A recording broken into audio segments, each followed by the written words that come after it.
I kind of like to just sit back casually and talk to you as if you're here with me. So if you know more than I do on this topic, I would appreciate that you chime in, share a perspective, or if, share a perspective.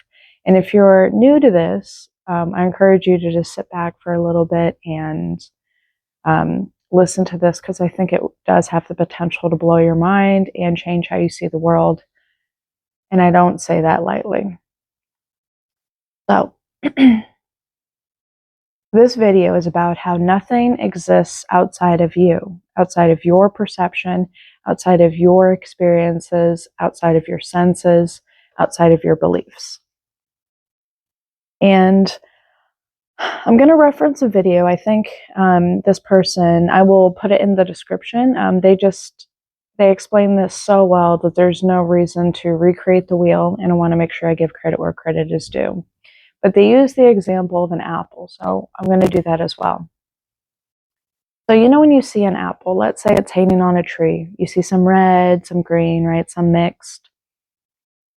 So first off, you're noticing a color. And then let's say you pick that apple and you take a bite out of it, and you notice that it's crisp, it's juicy, it's sweet.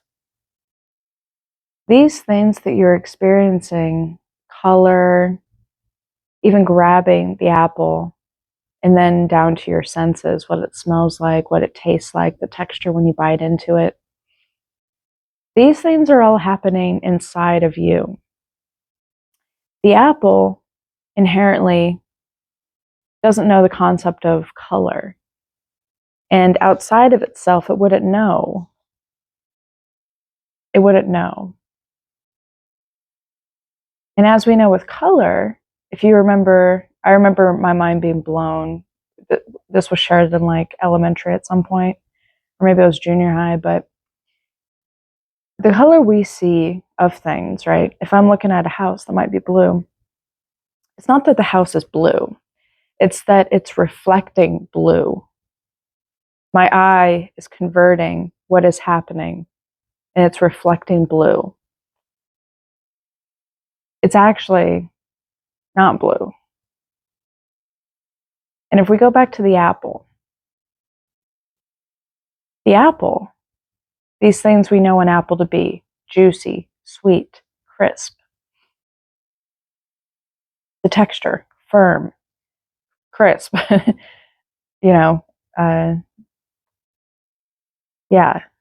fresh, whatever. These things do not exist outside of our experience of it. These things do not exist outside of our taste, outside of our texture receptors, right? It doesn't exist outside of us. The apple can't taste itself, right? The apple can't smell itself. The apple cannot feel itself. And if that alone did not blow your mind, I have not done a good job at explaining. But you can use this in reference to anything that gives you a feeling, gives you an experience, gives you any sort of senses. We started with an apple. Let's take it up a notch. Let's use a person as an example. And you'll find that this goes hand in hand with anything that you can think of. Absolutely anything at all. And the thread of all of this is nothing exists outside of you. So we move over to a person. When we like someone, or we admire someone, or we appreciate someone, it's not really them. We think it's them, just like we think the apple has these characteristics, right? Sweet, juicy, crisp. But that didn't exist without us interpreting, right, what it is and deciding what it is for us. Same with people. People will spark, there's something we like about them. Maybe there's familiarity. Maybe they intrigue us, right? Maybe we like their morals. Whatever it is, whatever you can point to, it's not them. It's not them.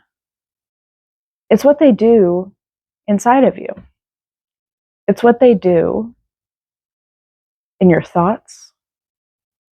It's the impact they have on your being.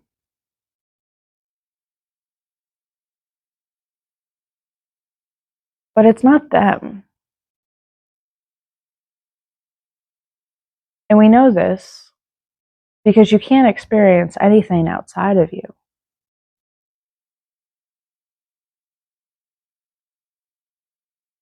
Because if it was them truly, purely, then they could do nothing wrong, right? There would be no wavering. There would be no situational like, dislike. I like what you said. I didn't like what you said. You were nice here. You were mean there, right? There wouldn't be any of that because all that's happening inside of us. And the very fact that we can be swayed, that our perception can change, means it's happening inside of us.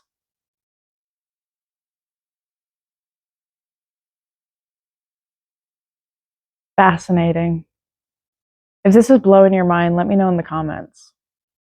It's like I think I understood this. Like I understood this at like a mental level before, that like nothing, I think you get to a place in, if you're on a spiritual path, spiritual journey, that you realize we're all the same energy, right? You realize through like science too that we're all just atoms shaken in place. Like energy influences this.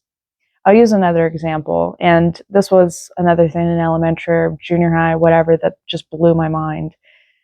So, what you see right now is you see me as an object, right? You see this wall behind me, you see this chair. Do you know that this chair we think is solid, right? Because we can grab it, we can throw it, we can break it apart, right? It's solid for all we know. But it's not really. It's actually atoms shaken in place so closely, so quickly, that it's solid and stays solid, right?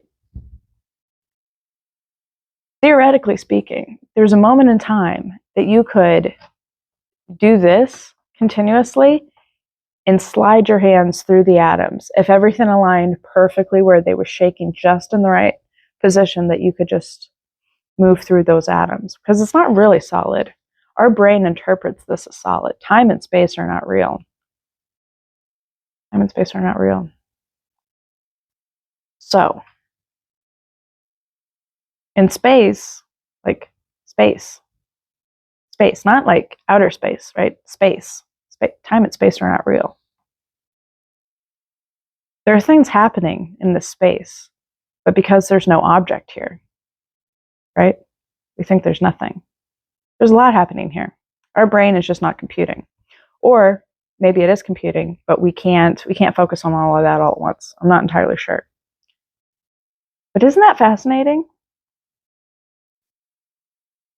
So we know everything's energy, right? We know these things. So conceptually, you can think that, right? You go, okay, everything's energy, everything's influencing one another because we're all just atoms shaking in place, right? But we can be influenced by things, by forces, right? I can tip this chair, I can move this thing. I'm moving energy, but like in this world, in this 3D world, we think we're moving an object. We are, but I'm also moving energy, moving atoms. So, to know that is so mind-blowing. It's so mind-blowing to the fact that like it's hard to put into words. But knowing that we can't experience anything outside of ourselves, I think gives us great power. Once we realize it, and we act like, some people don't want to acknowledge these things, the power we have to influence our world, to influence energy, to influence our thoughts, which create our reality, our beliefs. But it's also tied together, in my opinion, It's also tied together. Because it's like, all you really are is who you've decided to be,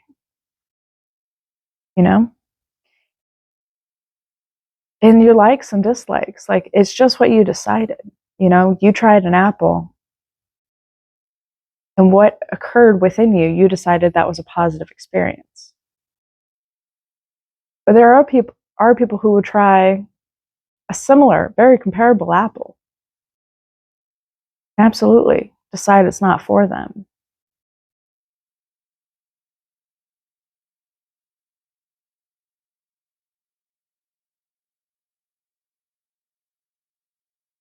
Also,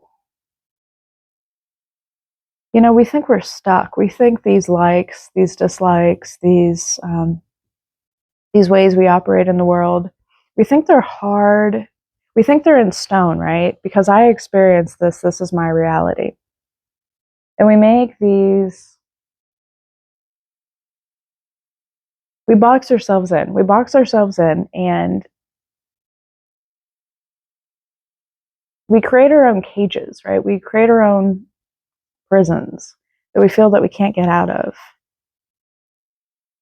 And it's like we're behind bars, right? In all these different scenarios. Anything that comes to mind, just like maybe think about that for a second. Like these areas that we've decided that no, this is how it is, right? Create these cages, and it's like we're in there, but we're like blaming the guards. We're blaming the people. We're we're inside the cage, and we're like, you put us here, or I meant to be here.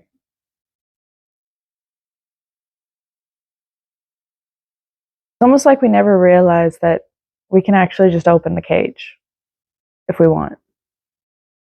Like we could just open the cage. We can walk out. We can leave, whatever it is. Patterns, thoughts.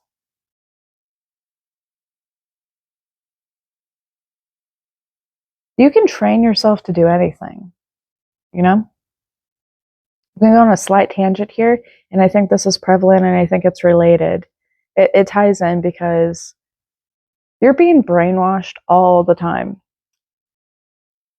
But that same mechanism you can tap into and decide how you want to be brainwashed. And this goes back to your experience, right? What you experience is how you perceive the world. But you can tap into that.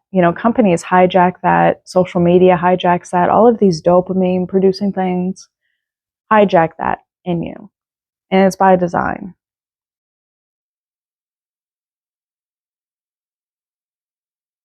So that mechanism you can take control of. If you can get hold of, you know what, I should probably do a whole video on this one, because this is a very interesting topic, because the same mechanism, I could probably do like an hour video on this, the same mechanism that pulls you in, that it's pulling everyone in, right? It's pulling everyone into this thing. Call it society, call it zeitgeist, whatever you want to call it. It pulls everyone in. It's like this huge energetic force, and it pulls everyone in. And there's so many different ways you can look at this force. You could profit from knowing how this force works. That's actually very unique and interesting, because so many people are caught up in the force. I actually believe that it's probably super easy to ethically profit from these forces. So I should do a whole video. But yeah, anyways, I'm getting a little off tangent, but essentially I'm going to do a video on this. So if you're interested, hit that bell icon. This could be a whole, I can make some slides and do something really cool with this idea, because I've been thinking about this a lot. So yeah, there's a lot of different ways you can look at that. So you could profit from it. You could see how it works. So how you're being unconsciously programmed. You can take control of that and guide your life in a better direction. You can free up a lot of energy, which is a main, your energy and your attention are your two biggest assets. And everyone's trying to hijack that from you. So you got to take control of that. So there's a lot of things there. I think I'm going to end this one there, but hopefully the beginning of this was impactful. And stay tuned. We'll do a deep dive here in the next few days about how you can start utilizing some of that energy for you.